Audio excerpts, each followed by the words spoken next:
Hello guys, how are you today? Today I'm in the kitchen with my baby girl and we want to do moyondo. We are starting from scratch. I don't know if we are going to finish it today, if we are able to extract the paste. So let's go. Let me show you how and the process of how they do moyondo. You can as well do fufu, which is water fufu, with the same procedure. Being in the diaspora, it is hard to get all those natural things, but at least we have cassava that we can use to make our bobolo. Whenever I go to the store to buy baton, when I cook it, it's kind of, when you, it's sticky and it doesn't taste well in the mouth. And my daughter loves baton, so we are going to be making bobolo from scratch. All right, I do not show you what cassava roots look like, but let's go and see the fermented one. So I've been fermenting my cassava for the past 1 week. Don't ask me why I fermented it for 1 week. So the cassavas here, it seems like they have some chemicals in it and it takes way longer to get soft. Like back at home, 3-4 days is enough. But this is what we have. When you ferment your cassava, it is already soft. So we are going to blend this and we are going to extract the paste, which is our fufu, as well as the paste that we are going to use to make bobolo. So I'm going to go ahead to rinse it, remove the fermented water, clean it, then let's go ahead and blend it. And it's time you tell me. So we have this bowl and I'm going to extract. We have another one here, so I had to save it in 2 bowls. So we have another part of the cassava. Mama, please put this in the trash. Okay, Mommy.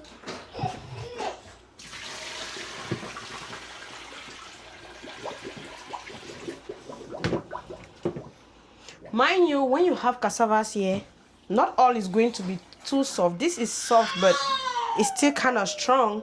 But we are going to blend it as well. There's no choice. We just have to do with what we have here. I kind of miss home because everything is natural. We know, but these are cassava, so we are going to go ahead to blend it and then we go to wash it.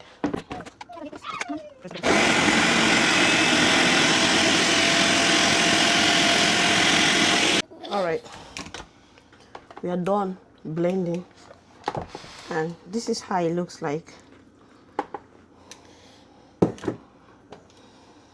We have to remove every bit of it because every bit counts. Advantage of having it not all soft is the fact that it's going to come out with a little bit more chaff. But if all of the cassavas were really soft, you have little or no chaff to extract from it. So I'm going to rinse this and put it inside before I start the washing process.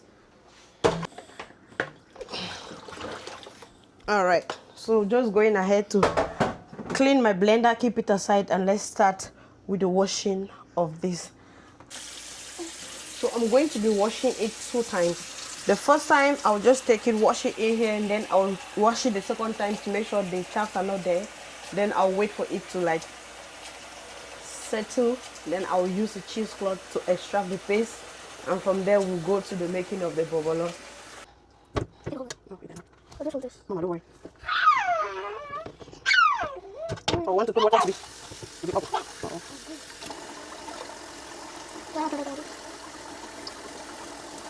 So our starch is ready, our fufu is ready right here, and this is what came out of it. The starch, the soft cassava that turned into like dirt like that. It's a lot for the quantity of cassavas that I had. That was because not all of the cassavas were really soft, so this is what I got as chaff. Now this has been washed 2 times and I'm just going to wait for the actual fufu to go down. Then I'll sieve the water and put it in a cheesecloth to extract the paste. So we are just going to wait for some time and I'll be right back. Okay, I've drained the first water and now I'm going to put it in the bag. So I have this cheese bag. This is small, but I'm going to do with this. Excuse the color of this one. I had to use it to strain on turmeric and it just gave me this color, but It's fine. I'm still going to use it though after using this. So we're going to transfer it to this bag so that we'll be able to. Mommy, Grandma's coming. Bring it. So we.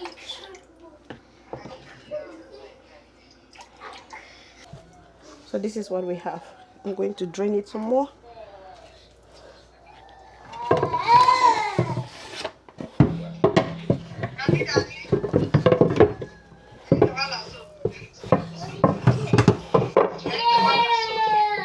So I'll let it drain and I'll come back after a few minutes and I'll show you the result. We're going to take it out.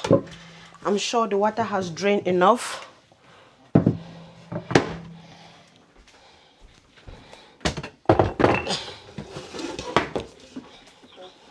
So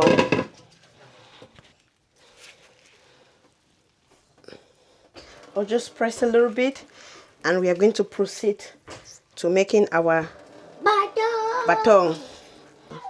This is what you're looking for. I think it's a little bit too dry, but let's see. If I wanted to make water fufu, this would be the best. So there it is. I'll just go ahead, wash my hands, and let's go make baton. So it's time to tie it. We are going to be using parchment paper and foil paper. So let's plate. I'm covering my water. We are just going to spread it on top of it. Like how butter gets to spread now, Mama? Mm-hmm. You just put it longer and longer. What was that? I'm gonna put this toy.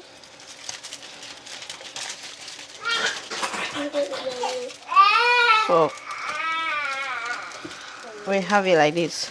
So we are just gonna roll it.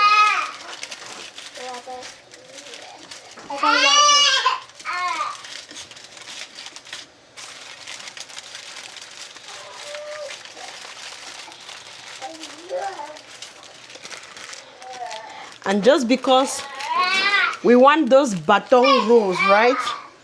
We want those lines to show that this is baton. So we are going to go and use our rope to define it.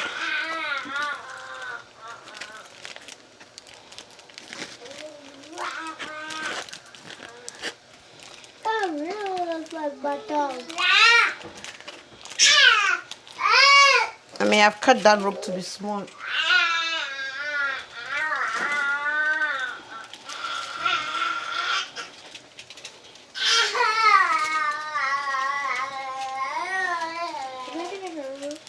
Hello, Mama.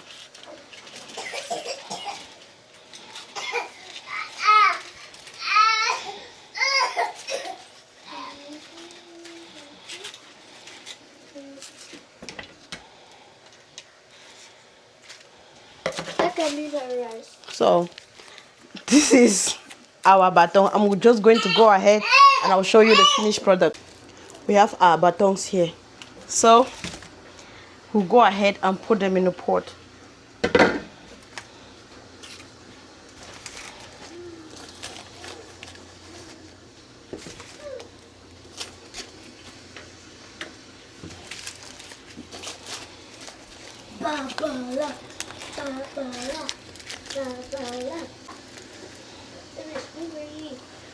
So I'm gonna let it cook for like an hour or so, then I'll come back with the end result.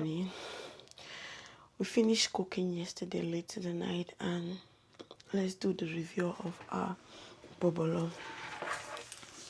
This is our bobolo, and let's see how it came out. It was so late yesterday,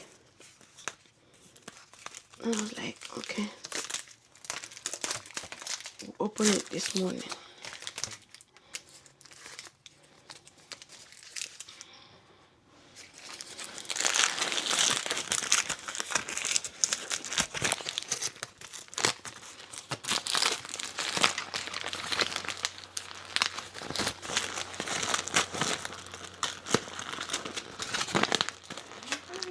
cleaner. See how clean it is, not sticky.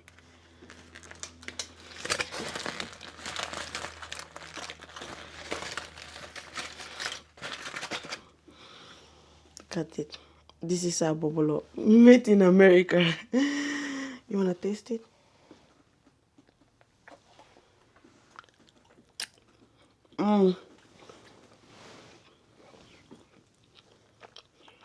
This is it. Hope you like it. So if you want to eat Bobolo and you're in the US and you don't like the one in the store, you can follow this procedure. You can go through this tussle and you're going to get an amazing result. She's going to be pairing it with egusi pudding later to eat, because this morning she's definitely going to have breakfast. She'll pair it with egusi pudding in the afternoon and she's going to enjoy it. Thanks for watching.